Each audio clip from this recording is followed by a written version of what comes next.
What's going on, ladies and gents of Cyberland? So today I'm going to be doing a review on one of my favorite bands. A very special band to me with all the material they've come out with over the years. Linkin Park's Hybrid Theory. So the album came out in 2000, however I hadn't purchased it yet.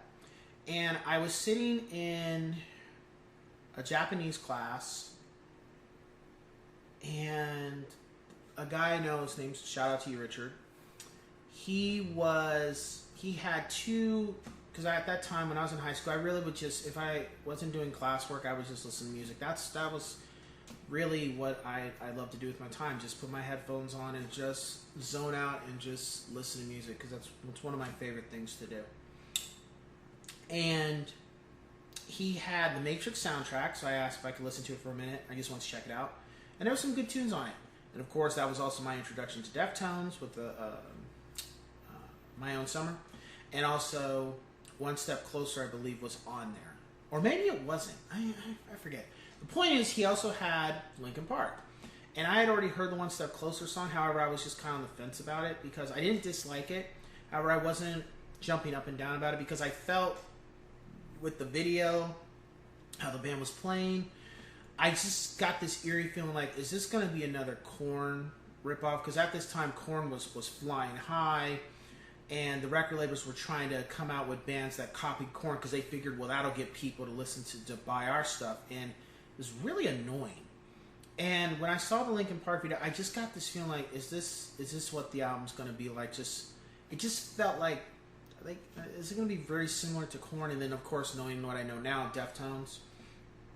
And right when I hear the first track, Papercut, I loved it. It was different. It didn't have it had a Rage Against the Machine vibe, but not a full Rage Against the Machine vibe.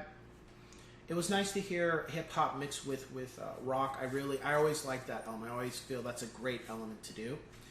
And hearing Mike and how Joe was on the turntables with the song and Chester with the singing and the lyricism and stuff, I was like, okay. Got through the majority of the album while we were in class, and I think I told Richard I'm going to go buy this album. And I went to Borders. Borders, of course, is now defunct.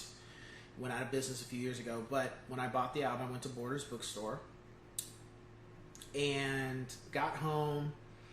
And I don't think I really listened to the album in full effect until there was something I had to do with my room. I remember my mom told me I had to do something. I think it was something. But I had to reorganize or something. And I put that on my CD, boombox, whatever you want to call it. And I listened to the album multiple times. And it did grab me.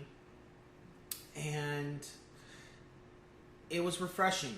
Especially hearing Cure for the Itch. I hadn't heard a track like that in a while. And some people say, well, that's just a DJ. Well, the point is to have that mixed in with the rock album. I hadn't heard anything up until that point. And that could be claimed ignorance on my part because, I'm only in high school, so I haven't heard a lot of great music. I find a few gems here and there at the time. And it was interesting because at that time, One Step Closer was the only song that had been released. There hadn't been... Papercut wasn't out yet.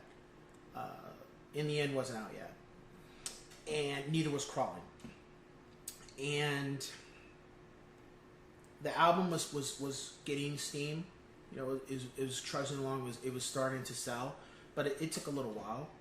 So when I heard it, I never anticipated that it was going to blow up like it did. I'm still, to this day, it's very interesting looking back on how many units it actually sold and stuff. That's pretty interesting for a debut. And it was a great album.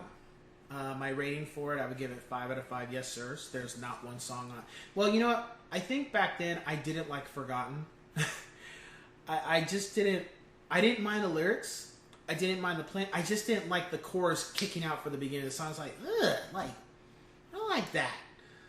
However, I have respect for it now because the lyrics and such and how the song goes, and it was different. My top 5 songs, of course, is Points of Authority. I always want to Papercut, One Step Closer. In the End, and By Myself. Those are my top 5. looking back on it now,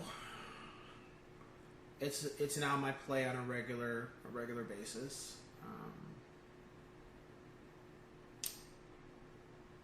It is, and I'll get to this commentary probably real later.